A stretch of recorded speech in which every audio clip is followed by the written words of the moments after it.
Hi everyone, and thank you so much for joining. I'm Ananya Sarangi, a business analyst here at Threadsys. I want to start with a Monday morning that happens in a lot of organizations.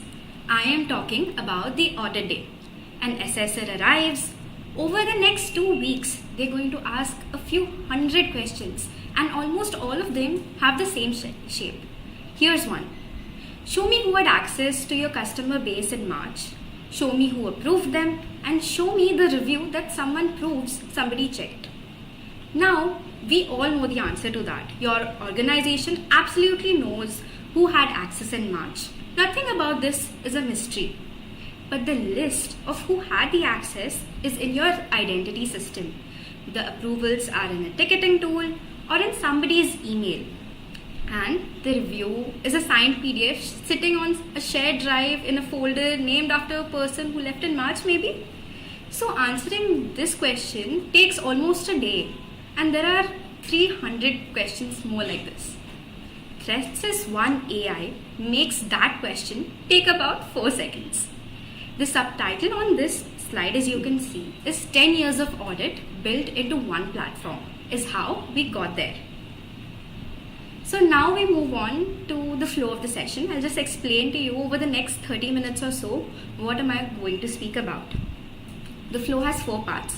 Firstly, our journey, who we are, and what a decade of sitting through these 2 weeks actually taught us and what we did about it. Secondly, why one platform, the specific problem underneath that question and why it kept happening and what we did about it. Third, the 6 consoles, what each one does and what you get with it. And fourth, the reach, which regulation this covers, which industry uses it, and what starts looking like a practice.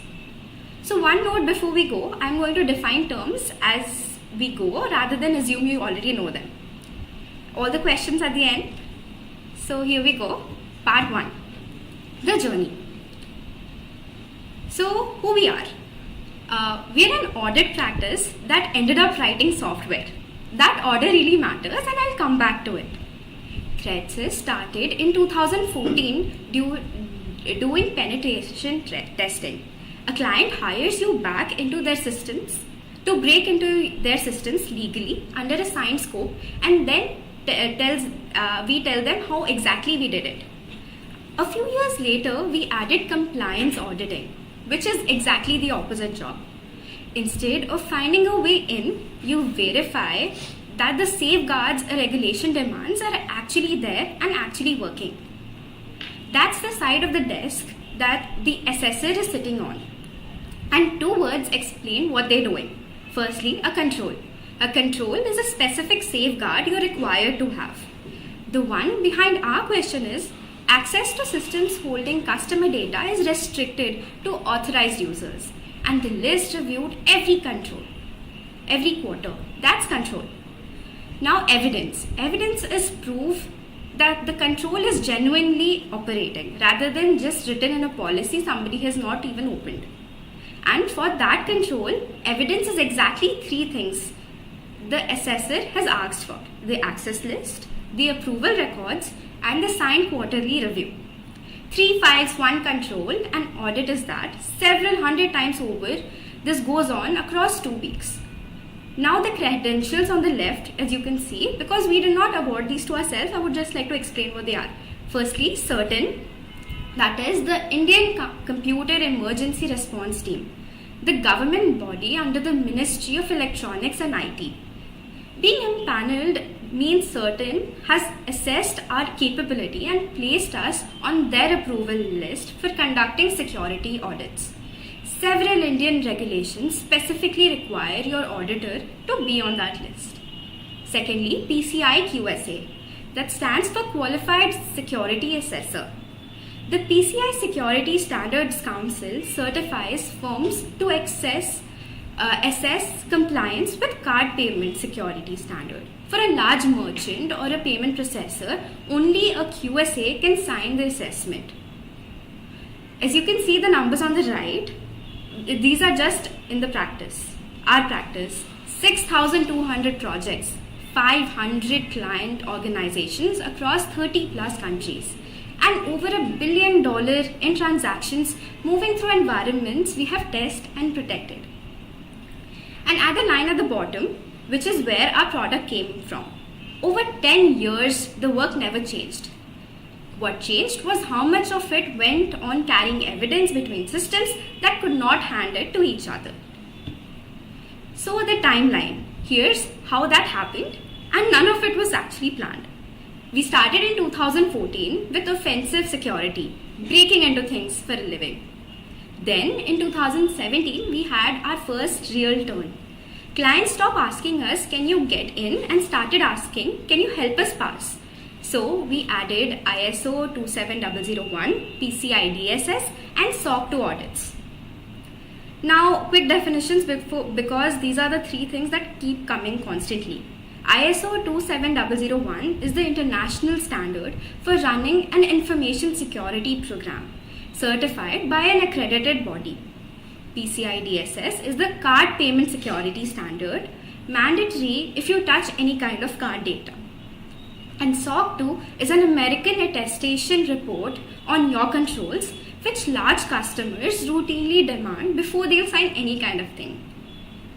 So in 2020, the regulated sectors arrived to us. RBI, SEBI, IRDAI, NPCI, UIDAI, and managed SOC services follow, because once you're accountable for a bank security posture, somebody has to be watching it. It is usually one of us, of course. So in 2023, partners across 30 plus countries, and this is the year it stopped looking like bad luck and it started looking structural. In different countries, different regulators, different vendors, the same 2 weeks happened every time. The evidence always existed, but it never just came in one place. So in 2026, ThreatSys 1 AI. The three lines along the bottom sum it up. What stayed the same? Find the gaps, prove them, help close them, and leave evidence behind. What kept breaking? The handoffs between them. What we did about it? Build the thing our own delivery teams kept asking for. So the last part is worth sitting over. It did not come out of a market study, but it came out of an internal complaint. Which brings me to the person who eventually did something about it. Deepak Kumar Nath, our founder, managing director, and CEO. 15 years in cybersecurity, 12 of them running this practice. The line under his name is the one that I'd point to. He has personally sat across tables from most of the auditors and regulators this platform is built for. Not read about them, sat opposite to them, and report on the table. 375 plus companies audited worldwide, including Fortune 500 firms, international banks, and United Nations units. 30 plus certifications, including Cisco, CISA, CPENT, and ISO 27001 lead auditor, which are the qualifications that let you lead an audit rather than assist. And 4 of Hall of Fame recognitions from Facebook, Microsoft, Sony, and MasterCard. Those go to researchers who find a vulnerability in a company's product and report it responsibly. Now, if I had to list all his accomplishments, this session would rather indeed be a very long one. But personally, I like the last one the most because it meant he was finding the flaws before anyone was actually certifying the fixes. And you can see that in our product. Now part 2, why one platform? This is the most important slide in the deck, so I'll take some time. On the left, you can see how most security teams actually run. And a SIEM, which collects log data and hunts for attacks in it. A GRC spreadsheet tracking compliance. A scanner looking for vulnerability. A consent tool for privacy. A CRM for clients. A training portal. 6 systems, all holding a piece. Now remember where our 3 files live. The access list is in the identity system. The approvals are in the ticketing tool. The review is a PDF on a shared drive. Now these 3 files are in 3 different systems and they don't have any connection between each of them. That is the reason all the questions take a day or more. Now here's the second, and it's worse. That one control is required by 4 separate frameworks. ISO 27001 asks for it under access control, PCI DSS asks for it under requirement 7, restricting access to what people actually need. SOC 2 asks for it under logical access, and DPDP rules require reasonable security safeguards, of which this is one. Now 4 audits a year, the same control, the same 3 files. So 4 different people go and collect them into 4 different folders at 4 different points in a year. And I want to be fair because nobody in the story is actually being careless. Each of them are doing exactly what the framework asks. They simply have no way to know the other 3 are already using it. So the first thing on the slide, now it means something. The second line, an incident closes in the SIEM and nothing reaches the risk register. Say someone misuses credentials on the database. Security detects it, contains it, and closes the case.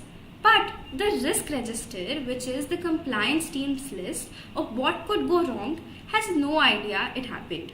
2 very competent teams, but 1 very incomplete record. The third line, audit week becomes a hunt across different screenshots and inboxes, which is where we started. And nobody noticed that gap until we did. Now to the right hand side, 1 model, 6 logins, 1 evidence vault. 6 logins is accurate, and I'd rather say that you have to spot it. These are 6 genuine products, each licensed separately, and plenty of clients run exactly 1. What they share is the vault. The access list, the approvals, the review are stored once together with data on them. ISO needs them, they're there. PSI needs them, they're there. Same 3 files, not copies, collected once but read 4 times. So we build it. ThreatSys 1 AI, SOC, GRC, DPDP, AppSec, CRM, and LMS all under one roof. 1 suite, 6 consoles designed together from the start rather than being bought separately and then connected afterwards. 1 data model. So what is a data model? It is a structure that defines what exists in a system and how those things relate. That customer database appears in 6 consoles. But there is exactly 1 entry for it in the database underneath. Not 6 entries kept step by step in overnight sync, which is mostly how so-called integrated systems work and precisely why they drift apart. Only 1 entry. And there is this intelligence layer which is printed on the title slide and deserves its own definition because it is the AI reading across that shared record. Because it sees all the 6 consoles at once, it can answer things not one single tool can. It controls, which controls does this vulnerability break, which framework care, who needs training. It looks over everything. And a SIEM assistant actually can't answer this. And SIEM can't see your training records. And of course, we have approval gated AI, which is also constrained as we put. Every agent drafts, correlates, and proposes. Nothing gets written back to your system without a named human approving it. It is a named human with a stamp. It's deliberate, but it makes our product a little slower. But a normal AI agent, it is better than a normal AI agent that shuts down because of a false alarm. In our case, we assemble and people decide. Part 3, which is our 6 controls. Our 6 consoles are arranged in the shared record. The AI SOC 360 watches for attacks and response. GRC 360 runs compliance and holds the evidence. DPDP handles India's privacy law. AppSec 360 tests your application and code.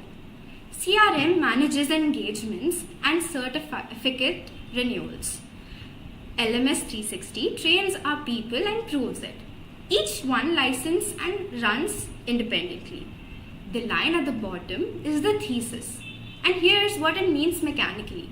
AppSec 360 finds a vulnerability that the customer database is there and it proves that it is real because the same record, the same finding that shows up when GRC 360 as a risk on its own with an owner and due date.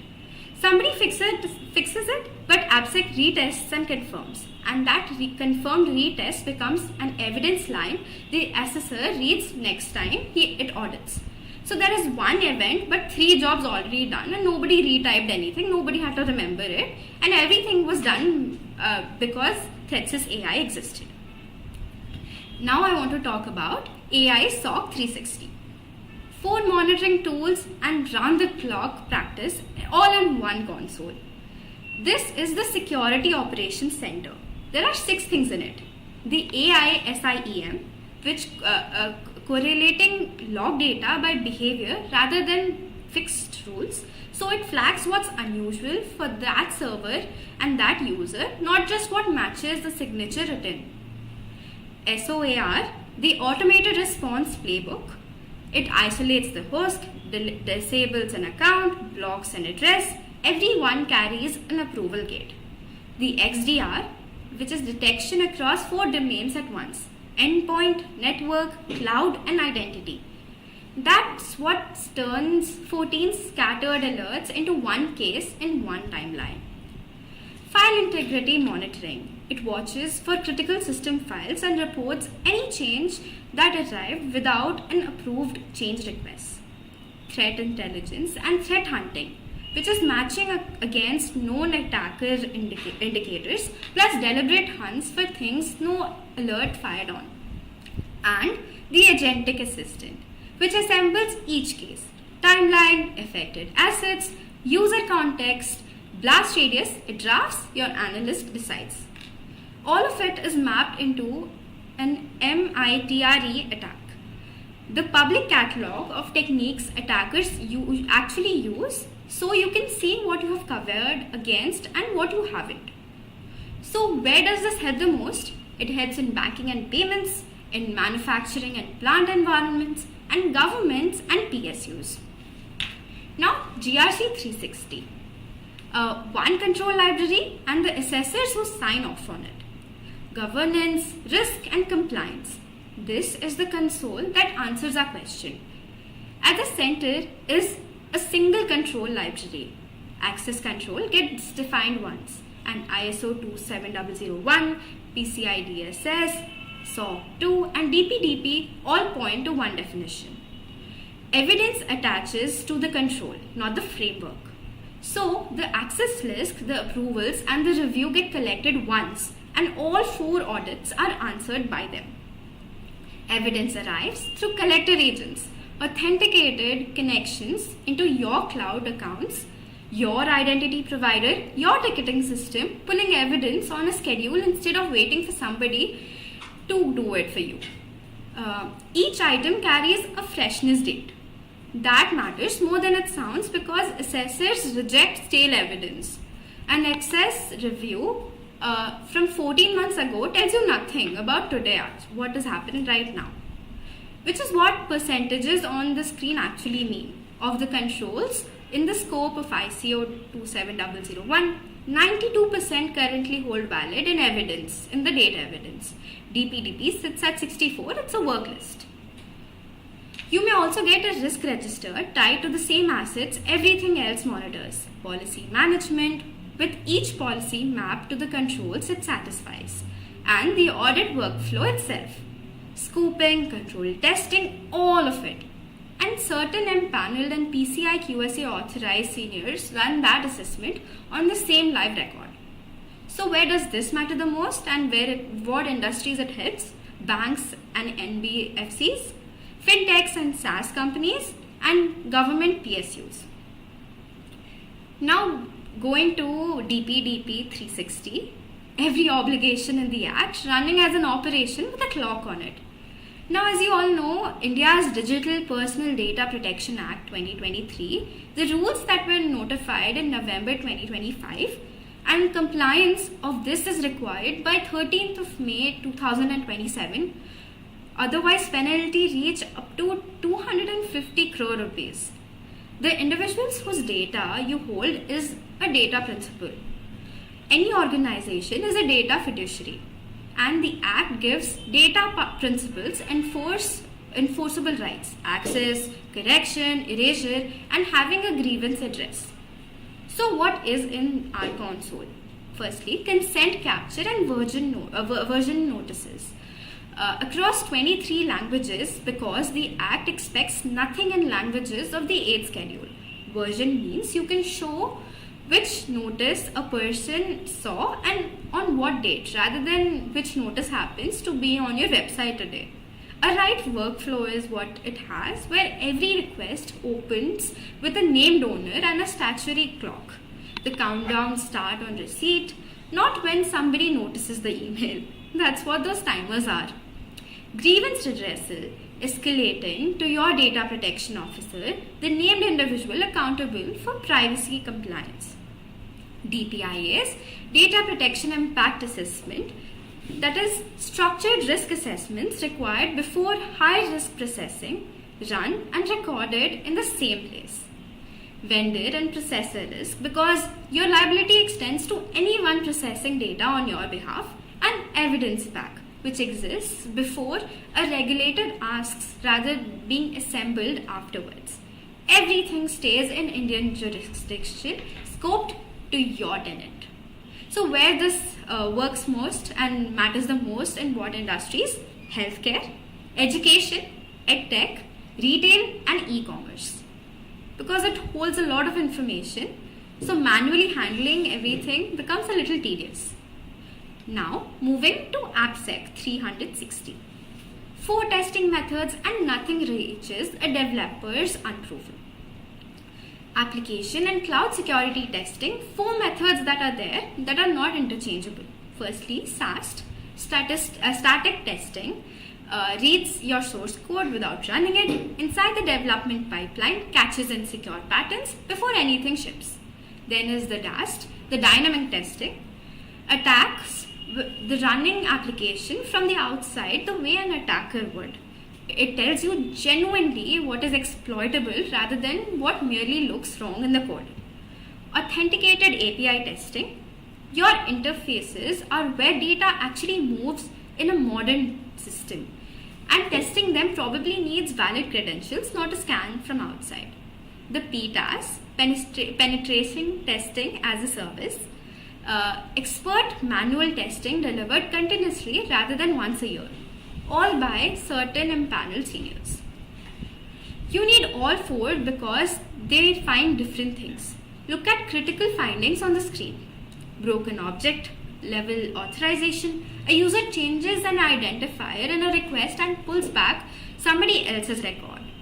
A change in the number at the end of the URL. See another customer's data. No scanner reliably finds that because finding it requires knowing what should be allowed. So that actually takes a person. Then the workflow in the right hand column. Proof attached means the tester demonstrated it working and attached the evidence, which ends the argument about whether it's real or not. With developers, retest passed, meaning fix was verified. And accepted risk, a documented decision to live with something. That state matters the most at the audit. A documented accepted risk is a decision, an undocumented one is actually a gap. So where does this matter the most? Government and PSUs, fintech and banking, and IT and SaaS. Moving to the next one, the CRM 360. The client record and compliance record would describe the same company. So I want to be straight about this console. It has now narrower audience than the Rather 5, and pretending otherwise would actually undermine everything that I've said. So there are 5 things in it. Enquiry capture with a named owner from the first contact. Proposal pricing and versioning so you can see what was quoted and what changed. Delivery plans generated from the signed scope. Consultant assessment by skill rather than being who's free.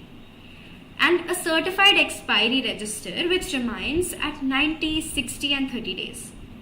The third solves something really specific. Normally a proposal gets signed, then a delivery manager retypes it into a project plan, 2 documents, 2 authors, and they diverge within a fortnight or something.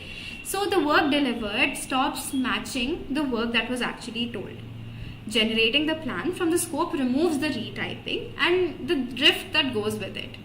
The fifth has the widest use case because an expired certification is a compliance failure, and in card payments it can suspend your ability to process any kind of transactions at all. So where does this matter the most? In security service providers, MSSPs and consulting partners for whom this is a delivery system, and group companies holding ISO, PCI and SOC 2 certificates across several subsidiaries on different renewal cycles, which is exactly where expiry dates get lost. Now moving to LMS 360, where awareness is a control and control needs evidence. So this is a requirement, it's not any kind of a slogan. So ISO 27001 mandates security awareness training. PCI DSS requirement 12 mandates doing it at least annually. The DPDP rules expect staff handling personal data to be trained on their obligations. All three ask the same question at the audit. Who was trained, on what and when? Which is our question again in a different costume. Our console works specifically in 4 ways and holds one record. Assess, which establish a baseline before anything is assigned, so you're not training people on things they already know. Secondly, assign, which distributes the program by role. Secure coding for developers, configuration hardening for operations, phishing awareness for everybody. Train, which delivers it using phishing simulation, which means controlled test emails sent to your staff with click rates recorded per person and per team. That's the honest way to measure this. And Proof produces a record for each individual completion, score, certificate and expiry date. Expiry matters because awareness training isn't permanent. Most frameworks want annual refresh, so a certificate from 2 years does not satisfy it. Which is why 71% on secure configuration practice is a useful number than a rather embarrassing one. In most organizations, that number exists and nobody knows about what it is. And it exports straight to the GRC evidence pack because it is the same record. Part 4, the reach.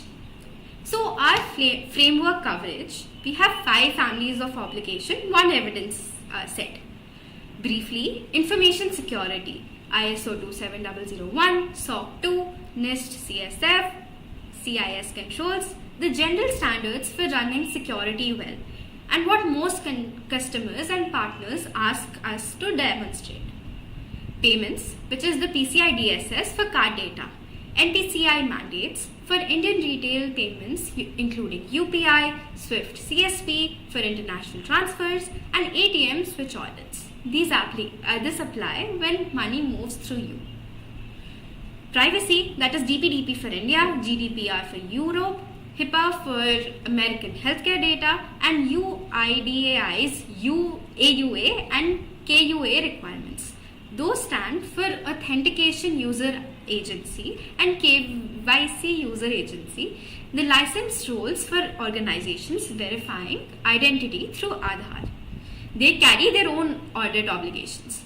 Then we have the sector regulation, RBI for banking, SEBI for securities, IRDAI for insurance, STQC for government standard testing, and the national mandates, certain audits, and 6R incident reports I mentioned earlier.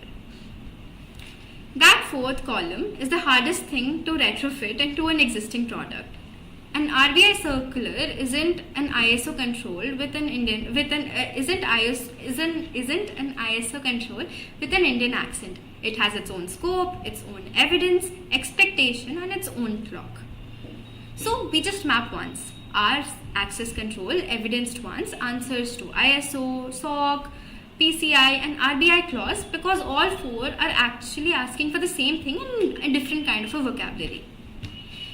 So, our industries and global presence. We have worked with 25 plus industries since 2014, and this is a record of where our consultants have actually been. Banking and financial services, insurance, stockbroking, fintech, government and PCO, defense, healthcare, telecom, manufacturing, retail, IT, and education, and it goes on. That range is where the product's assumption comes from, and it matters more than it looks.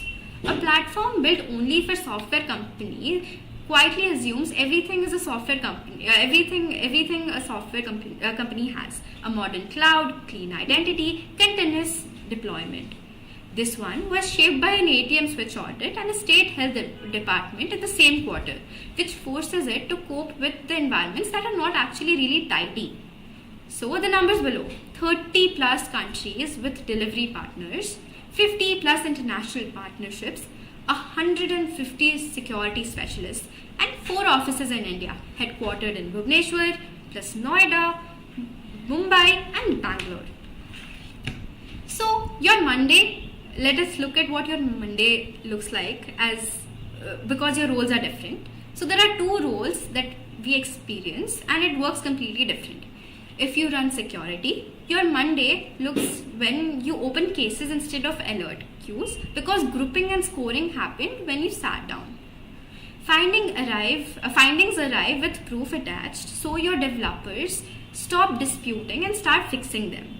And closing an incident update, the risk register on its own, because the incident and the risk hang off the same asset. Nobody has to remember, which matters because remembering is exactly what fails at 3 in the morning in a very bad week. Now, if you run compliance, the audit week stops being a project.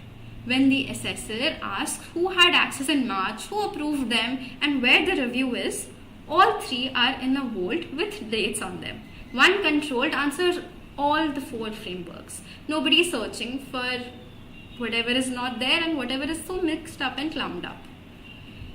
Now, we would go to adoption roadmap. So what actually starting this looks like?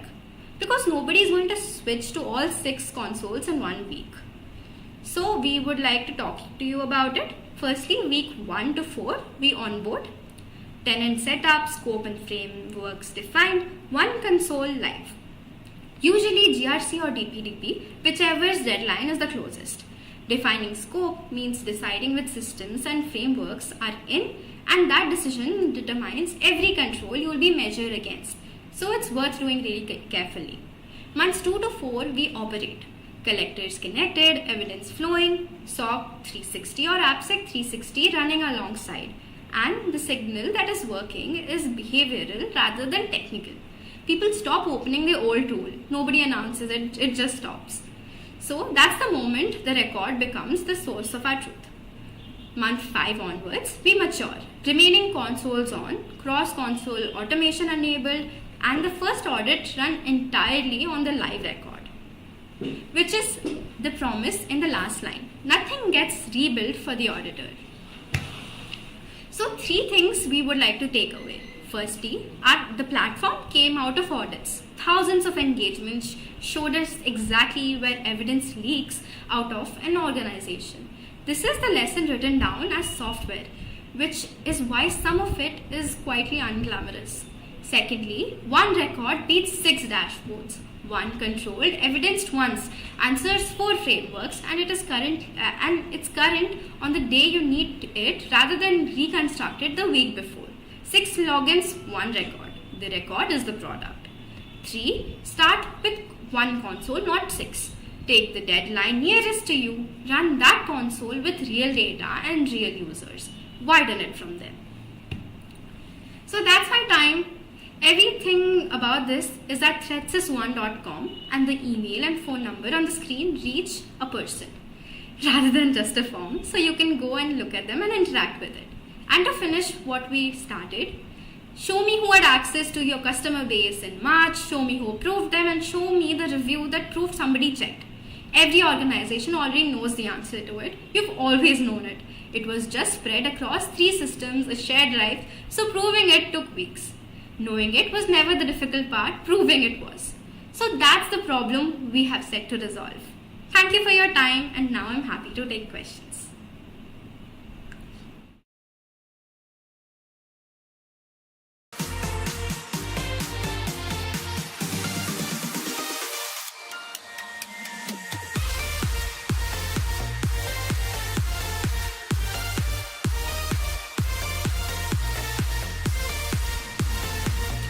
So we got a question from Mihir Kumar.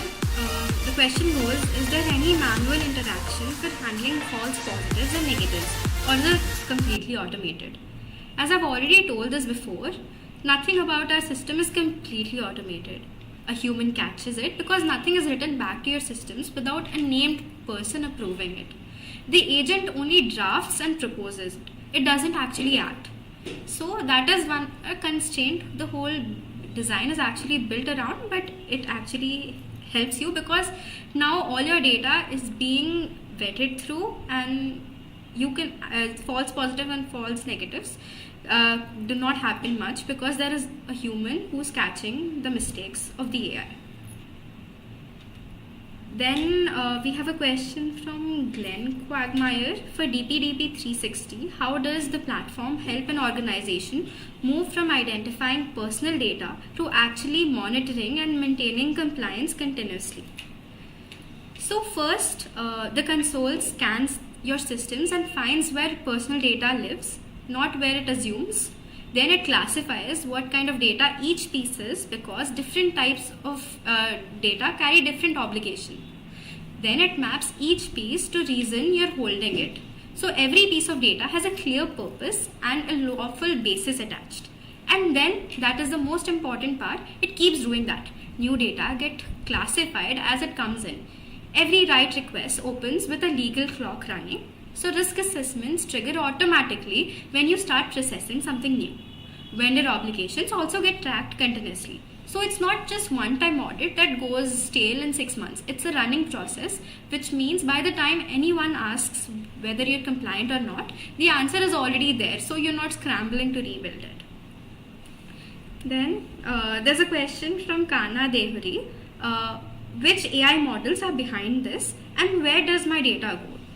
So this is a very important question because you all must be very scared and you are concerned as to where your data goes. So we would like to say we've come up with ThreadSys AI LLM, which is our own local LLM. So all your data is stored in our local server and local LLM. So our data doesn't go anywhere outside. Then there's a question from Jagdishwar Majhi. Can the output from your platform be directly used as audit evidence, or does it require additional validation? So it doesn't require additional validation because it has already been vetted by an AI, and it is proposed by an AI and it is vetted by an individual. So it will not require additional validation.